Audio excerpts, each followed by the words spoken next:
বাংলাদেশ এবং নিউজিল্যান্ডের মধ্যকার দ্বিতীয় ওয়ানডেতে মাত্র 198 রানেই গুটিয়ে গেছে নিউজিল্যান্ড ক্রিকেট দল।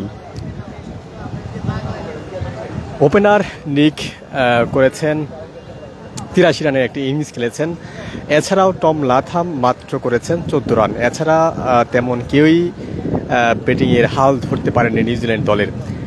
বাংলাদেশ দলের বোলিংয়ের কথা যদি আলাদা করে বলতে হয়, নাহিদ রানা তিনি 10 ওভার বোলিং করে মাত্র 32 রান দিয়ে 5টি উইকেট নিয়েছেন, যার ফলেই নাহিদ রানার তুপেই গুটিয়ে গেছে নিউজিল্যান্ড দল। এই মুহূর্তে প্রথম ইনিংসে শেষ হলো। বাংলাদেশ দল আর অল্প কিছুক্ষণের মধ্যেই মাঠে নামবে, যদিও অনেক রোদ, তাপমাত্রা অনেক বেশি, যার কারণে আমরা দেখতে পেয়েছি গত ম্যাচে, প্রথম ওডিআই ম্যাচে বাংলাদেশ দল বোলিং ভালো করলেও ব্যাটিং ব্যর্থতার কারণে প্রথম যে ওয়ানডে, সেই ওয়ানডে ম্যাচটি বাংলাদেশ হেরে গেছে। যদিও প্রথম ওয়ানডে থেকে বাংলাদেশ দ্বিতীয় ওয়ানডেতে বোলিং ছিল অনেকটাই কিপ্টে বোলিং করেছে বোলাররা।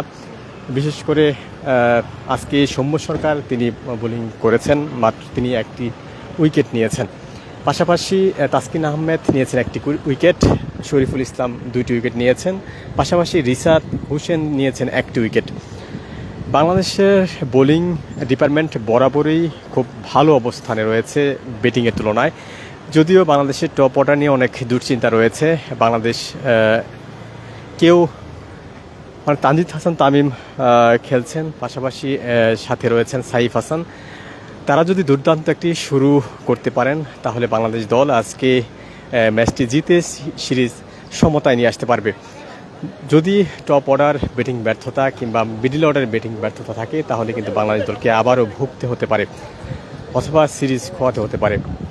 তীব্র গরমের মধ্যে ফিল্ডিং করে আবার ব্যাটিং করাটা কিছু কষ্টসাধ্য ব্যাপার হলো। বাংলাদেশের যে টপ অর্ডার বা মিডল অর্ডার যারা ব্যাটার রয়েছেন, তাদেরকে কিন্তু দায়িত্ব নিয়েই খেলতে হবে। পাশাপাশি আজকে তানজিদ হাসান তামিম গত ম্যাচে যদিও ভালো করতে পারেনি, তিনি প্রত্যাশা করছেন এই ম্যাচে বাংলাদেশ দলের ওপেনার তানজিদ হাসান তামিম তিনি ভালো একটি স্কোর করবেন, দলের জয়ে তিনি ভূমিকা রাখতে পারবেন।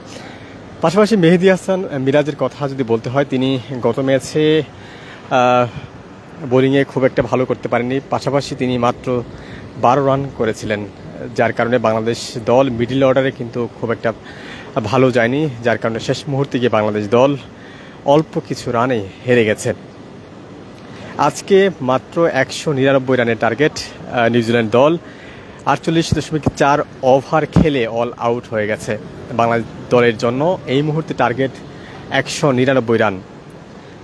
50 ওভারে এই রান করা কিন্তু খুব একটা কষ্টসাধ্য নয়।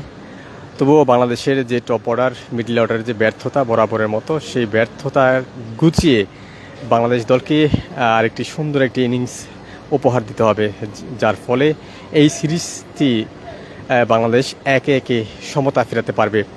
বাকি যে একটি ওয়ানডে রয়েছে, সেই ওয়ানডে ম্যাচটি অনুষ্ঠিত হবে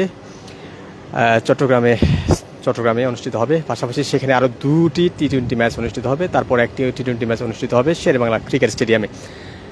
এই মুহূর্তে খেলার মধ্যবিরতি চলছে। বাংলাদেশ দল আর অল্প কিছুক্ষণের মধ্যেই দ্বিতীয় ইনিংস খেলার জন্য নামবে।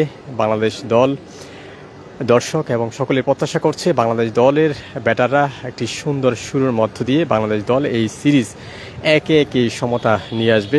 পাশাপাশি বাংলাদেশ দল নিউজিল্যান্ডকে 2-1 ব্যবধানে একটি সিরিজ জয় করতে পারবে, এমনটাই প্রত্যাশা। দর্শক, এই ছিল মিরপুর জাতীয় ক্রিকেট স্টেডিয়াম থেকে বাংলাদেশ এবং নিউজিল্যান্ডের মধ্যকার যে প্রথম ইনিংস শেষে যে তথ্য, সেই তথ্যের সর্বশেষ খবর। আপনাদের সঙ্গে আবারও যুক্ত হব বাংলাদেশের ইনিংস শেষে।